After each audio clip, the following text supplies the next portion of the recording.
আগামীকাল আবার আমরা কৃষ্ণলীলার সাধন করব। কিন্তু গৌর চন্দ্রিকা বা গৌর লীলা গৌর চন্দ্রিকার যে পদ আমরা ধরেছি, যে পদটা আমরা গাইছি, তাতে বলা হচ্ছে মহাপ্রভুর অবতারের গুরুত্ব এবং তার তাৎপর্য কলিযুগের মানুষের কাছে। এমন অবতার আর কখনো হয়নি, আর ভবিষ্যতে কখনো হওয়ার নয়।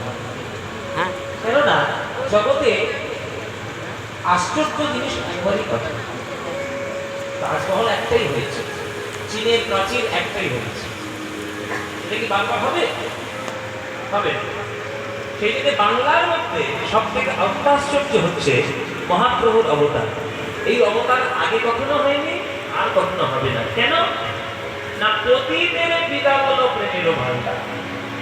আজ পর্যন্ত যারা এসেছে তারা সবাইকে পদদলিত করে নিজের গতি আটকানোর চেষ্টা করেছে, কিন্তু ব্রাহ্মণ সন্তান হয়ে একমাত্র বাঙালি মহাপ্রভু প্রথম রেনেসাঁ তৈরি করেছে এই বাংলার বুকে।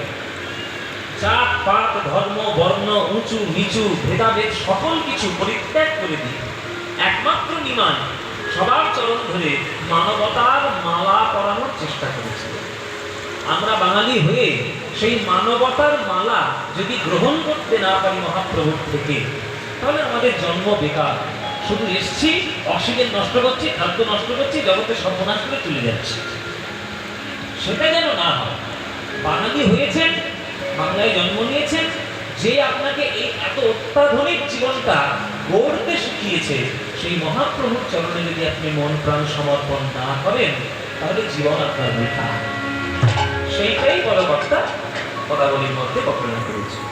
বড় অবতার ভাই, বড় অবতার, পতিতের বিলাপ বলো প্রেমের ভান্ডার, প্রেমের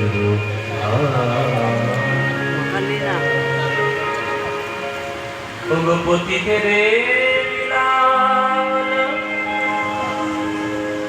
প্রেমের ভান্ডার,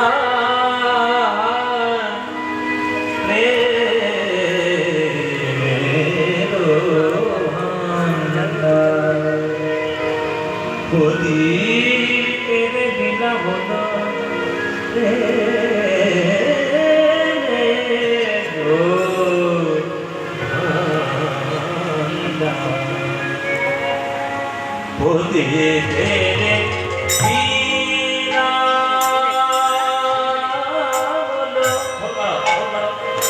একদম কমে গেছে।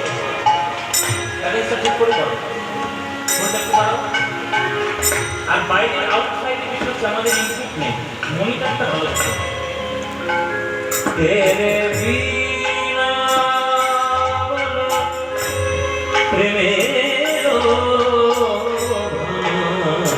ভান্ডার,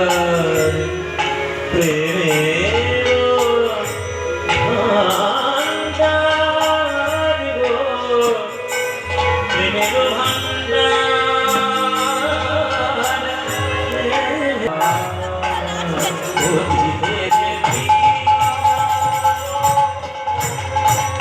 প্রেমের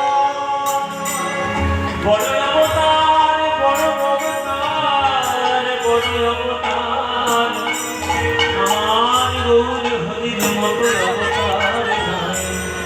চরণ ধরে প্রেম প্রদান করে, বলে ভাই রে হরি নাম বিনা গতি নাই। তোদের হাতে ধরি পায়ে পড়ি, হরে নাম হরে নাম হরে নাম বাক্যে বলেন, কলম নাস্তি বনাস্তি বনাস্তি বগতিরন্যথা, কলিযুগে নাম বিনা